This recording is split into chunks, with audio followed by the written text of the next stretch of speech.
Não precisa do material, irmãos, mas a gente vê que Jesus até combateu isso de certa forma. Em João 6,26, mostra que Cristo operou muitos milagres. A nação de Israel, naquele tempo que Cristo veio, era uma nação subjugada a um povo estrangeiro. Era uma nação pobre, explorada como o nosso povo é e foi, de certa forma é. Então o fato de Cristo ter começado a operar muitos milagres não foi porque ele estava querendo ganhar adepto mediante o materialismo, não. Mas é porque ele tinha pena das pessoas que tinham fome e precisavam se alimentar. É porque ele tinha pena das pessoas que estavam doentes e precisavam ser curadas. Só que, inusitadamente, a mente das pessoas começou a tomar o vulto de que começar a seguir Cristo por aquilo. Cristo estava pregando uma salvação. Só que as pessoas, como acontece muito hoje em dia nas igrejas, a pessoa está sentada ouvindo, mas não está prestando atenção em nada. Não prestar atenção naquilo, porque não é aquilo que ela quer ouvir. A verdade que ela queria era o pão e a cura. A Bíblia fala em João 6,26, mas na verdade vos digo que me buscai não pelos sinais que viste, mas porque comeste do pão e vos saciaste. As igrejas hoje em dia, as pessoas, irmãos, milhões e milhões de pessoas que estão entrando na igreja hoje em dia, a grande maioria estão buscando pão para se saciar. Não estão buscando salvação, porque quem busca a salvação procura mudar a sua vida, o seu caráter. Aleluia. Jesus em João 6,27 fala: mas trabalhai não pela comida que perece, mas pela comida que permanece para a vida. Irmãos, qual é a comida que permanece para a vida? Qual é a comida que permanece para a vida? A oração, a palavra, a tua santidade. É esse o alimento, irmãos, que vai permanecer para a vida. É esse alimento. Por mais, a Bíblia fala que em Salmo 73, a gente vê que Asaf também, um servo de Deus, quase caiu nessa também, irmãos. A Bíblia fala que ele disse assim: quanto a mim, os meus pés quase se desviaram. Pouco faltou para que escorregasse os meus passos, pois eu tinha inveja dos soberbos ao ver a prosperidade dos ímpios. A Bíblia fala que Asaf começou a ficar olhando a vida material do ímpio, e aquilo chamou a atenção dele de tal forma que ele começou a se analisar, ele começou a ficar com inveja e ficou: poxa, que coisa triste, né? As pessoas ímpias têm tantas coisas, eu como servo de Deus, digamos assim, não tenho nada.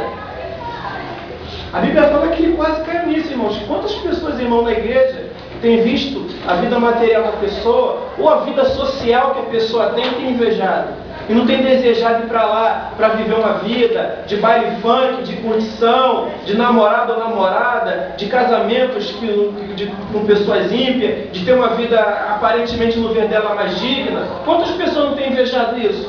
Eu na igreja, quando era adolescente, eu ficava: pô, minha mãe se converteu, poxa. Porque eu ficava vendo meus jovens meus colegas podendo fazer um monte de coisa que minha mãe deixava fazer. Então eu invejava aquilo, eu invejava aquela vida, irmãos. E como Asaf disse, quase que meus passos escorregaram.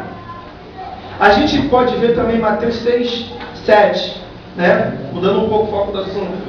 A Bíblia diz que o apóstolo Paulo diz que porque nada trouxemos para esse mundo, e manifesta que nada podemos levar. Jesus disse em Mateus 6,19: não ajunteis tesouro na terra, onde a traça e a ferrugem tudo consome, onde os ladrões minam e roubam, mas ajuntai tesouro no céu. Irmãos, onde é que você tem ajuntado o teu tesouro? Porque você não vai poder levar para onde está aqui. Uma coisa eu digo: você não vai viver para sempre, a não ser que Cristo volte e arrebate. Se Cristo não voltar antes de você falecer, você não vai viver uma vida inteira. Aleluia. Infelizmente foi isso que o jovem rico não entendeu. Foi isso que o jovem rico não entendeu. A gente vê que em Eclesiastes 11:1 fala: lança o teu pão sobre as águas, porque de muitos dias o acharás. Quer dizer, a gente quando lança o pão na água, o pão derrete. Jesus falou: não se preocupeis com o dia de amanhã. Não fica se preocupando com a vida material. Pô, é isso que Jesus estava falando. Totalmente o contrário. Eu não posso deixar, irmãos, de falar isso aqui para a nossa igreja, porque eu congrego aqui. A minha oportunidade de poder falar é aqui. Se eu fosse para alguma outra igreja que tem aí afora, eu não poderia falar essas coisas que eu estou falando aqui. Vocês podem ter certeza disso. Porque o que eu estou falando aqui não está fugindo da palavra. Mas hoje em dia tem igreja que não vai aceitar eu subir no púlpito e falar isso. Não vai aceitar. Isso é porque a igreja está perdida, irmãos, no materialismo. Foi a mesma coisa que perdeu a igreja primitiva, o materialismo, ao ponto de se tornar a nossa igreja católica, credo. Mas hoje em dia a gente está um católico de tabela, irmãos. Uma igreja católica de tabela. Hoje em dia tem crente praticante, não praticante. Entendeu? Não assumido. Não, ninguém assume nada.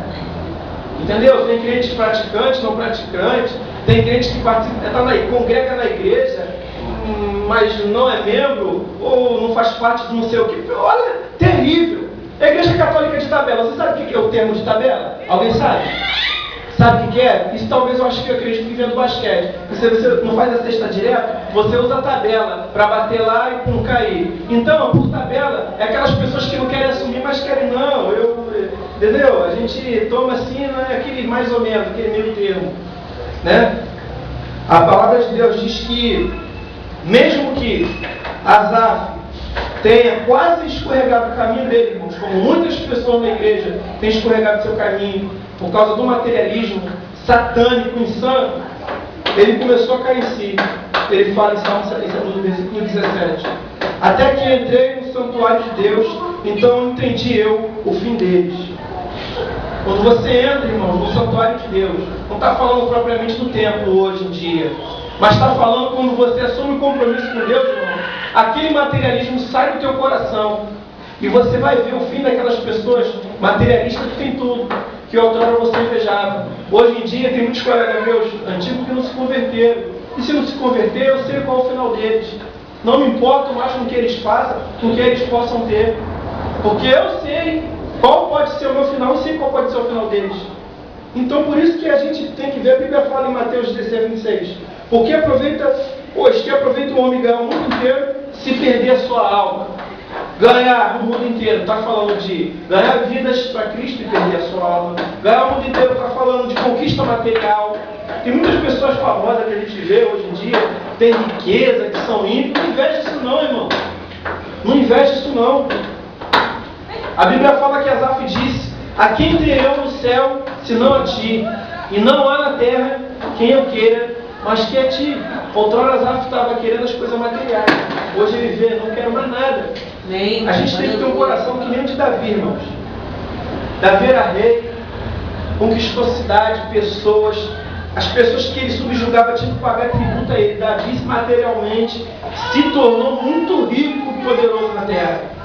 O materialismo, até um certo ponto, destruiu a vida familiar dele. Né? Quando ele deixou de ir para a guerra e viu aquela mulher. Materialismo não é só o dinheiro, não, irmãos.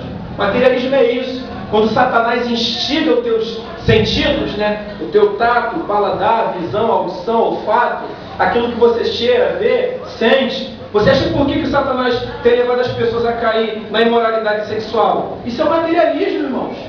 Isso é o materialismo, porque ele conhece teu sentido. Ele vai te instigar a isso. Ele sabe o que te faz o bem-estar.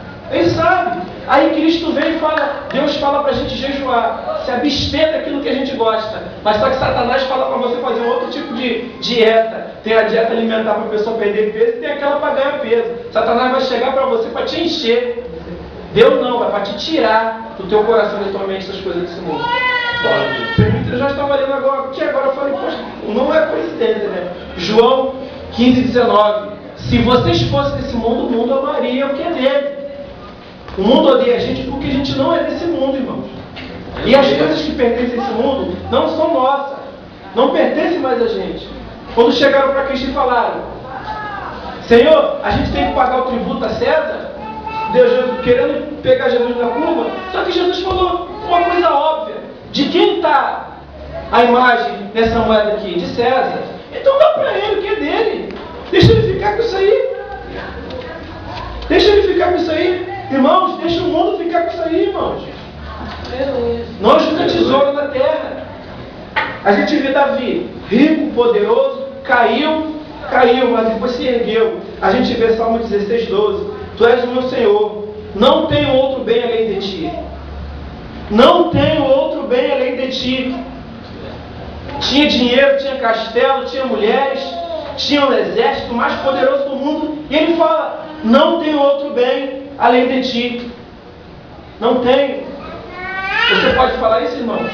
Ou você vai morrer agarrado com o teu bem precioso, com a tua roupa, com o teu carro, com a tua televisão, com a tua casa? Tu vai morrer agarrado com isso, irmãos?